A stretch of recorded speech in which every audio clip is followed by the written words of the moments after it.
Hello dear students, welcome back to my channel physics SPC. Heat transfer का एक question. A cylindrical metallic rod in thermal contact with two reservoirs of heat at its two ends conduct an amount of heat q in time t. The metallic rod is melted and the material is formed into a rod of half of the radius of the original rod.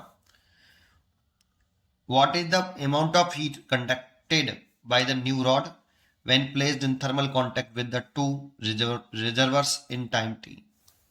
चार choice दे रखी है। Solution तो पहला, इसमें दो case हैं। First case का diagram बना लेते हैं और जो दे रखा है वो लिख लेते हैं। मान लो कि हमारे पास दो रिजर्वर हैं, ये हाई टेम्परेचर पर है और ये लो टेम्परेचर पर है, और इन दोनों के बीच में एक रॉड लगा ली है, ये रही। ठीक है, मान लो कि इसकी जो रेडियस है इसकी जो रेडियस है, इनिशियल रेडियस r1 है ना। और इसमें हाई टेम्परेचर से लो टेम्परेचर की तरफ स्टडी स्टेट में हीट एनर्जी फ्लो कर रही है, ऐसे हीट करंट बोल देते हैं आई।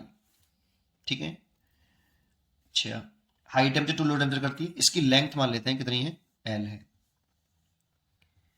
और इसकी थर्मल कंडक्टिविटी लेट कर लेते हैं के, द प्रॉपर्टी ऑफ मटेरियल, और फॉर्मूला लगा लेते हैं हीट करंट का। तो heat current I is equal to Q over T, rate of flow of heat energy, इसको बोलते हैं rate of flow of heat energy, Q upon T,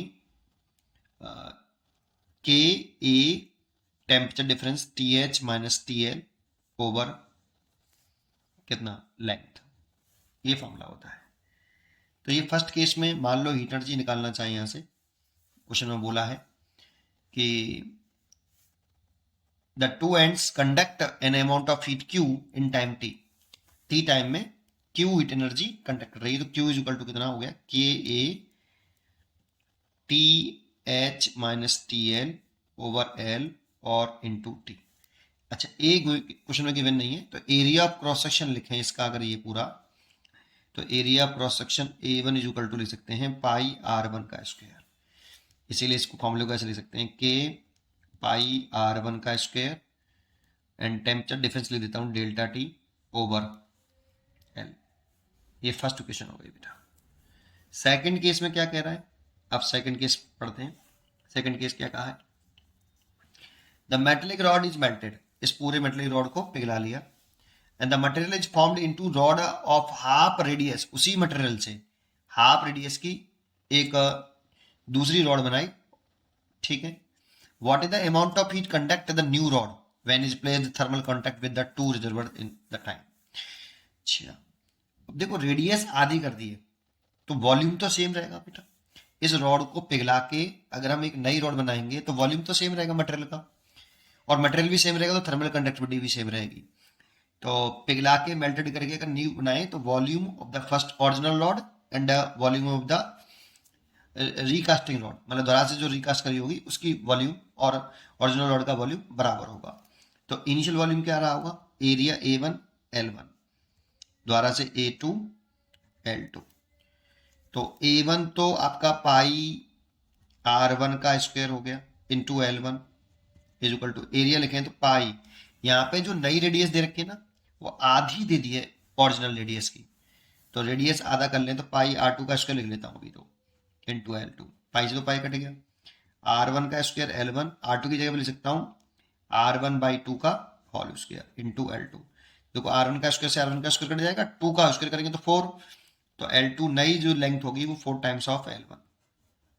ठीक है, तो सेकंड क्या है कि रिजर्वर तो वही है टी एच और टी एल आपकी, लेकिन जो जगह नहीं है इसीलिए छोटी सी रॉड हो गई, लेकिन लेंथ इसकी डबल है बेटा। इसकी एल वन अगर है, इसकी एल वन लिख लेते हैं ऐसे, तो इसकी जो लेंथ है वो फोर टाइम्स हो गई है और रेडियस आधी कर दी है। अब थोड़ा सा डायग्राम अजीब सा लग रहा है, यहाँ पे लेंथ बड़ी दिख रही है, यहाँ पे छोटी हो गई है, कोई बात नहीं, एल टू कर लो इसको। इसकी रेडियस आर टू हो गई जो कि आर वन बाई टू है, ऐसा क्वेश्चन में कहा है। मटेरियल सेम है इसीलिए थर्मल कंडक्टिविटी के सेम रहेगी, और टेम्परेचर डिफरेंस भी वही, रिजर्वर भी सेम है वैसी की वैसी, टेम्परेचर डिफरेंस वही है। अब कितनी हीट एनर्जी फ्लो करेगी ये पूछ रहा है, क्यू डैश कह लेते हैं, टी सेकंड में कह रहा है कितनी हीट एनर्जी टी सेकंड में फ्लो करेगी। हीट एनर्जी पूछ रहा है क्यू डैश टी सेकंड में, तो रिपीट कर लेते हैं यहाँ से, Q dash is equal to thermal conductivity material same इसलिए के सेम, एरिया बदल दिया है तो पाई आर टू का स्क्वायर कर लेते हैं, रेडियस आर टू मान ली है, टेम्परेचर डिफरेंस वही है डेल्टा टी, लेंथ बदल गई है एल टू। ये क्वेश्चन नंबर 2 हो गई। इसको आगे सॉल्व कर लो बस, केवल खत्म। तो नेक्स्ट पेज पे देखते हैं, Q dash is equal to, अच्छा टी और रह गया, देखो टाइम इसमें भी गड़बड़ करी है, यहाँ पर टाइम रह गया, यहाँ पे भी टाइम टी, सेम टाइम में कह रहा है, देखो टाइम टी, यहाँ पे भी टाइम टी था, ठीक है। तो ये टी रह गया था यहाँ पे लिखना, तो इसमें भी टी लिख लीजिए, क्यू डैश, तो के पाई आर टू की जगह पे लिख सकते हो कितना, आर वन बाई टू का whole square, delta T same है, टी भी सेम है, लेंथ की जगह पे लिख सकते हैं कितना, 4L1। तो देखो यहाँ से 1/4 हो जाएगा, 4 ही है पहले से, तो 1/16 हो गया, देखो भाई 4 ही ना, और आर टू का स्क्वायर करेंगे तो 4 ही हो जाएगा, तो 4 और 4 16, अलग कर लिया मैंने ये, के पाई R1 का स्क्वायर, टेम्परेचर डिफरेंस, टाइम और नीचे एल। इसकी जगह पे सोचो क्या लिख सकते हैं, इसकी जगह पे लिख सकते हैं क्यू, के पाई R1 का square delta T T upon L1, इसकी जगह पे लिख सकते हैं क्यू। तो नई हीट एनर्जी जो फ्लो कर रही है टी सेकंड में वो Q/16 करेगी। ये देखो ये आंसर हो गया Q/16, इसलिए इसकी जो चॉइस हो गई बी चॉइस इज करेक्ट। पढ़ते रहिए और खुश रहिए, थैंक यू।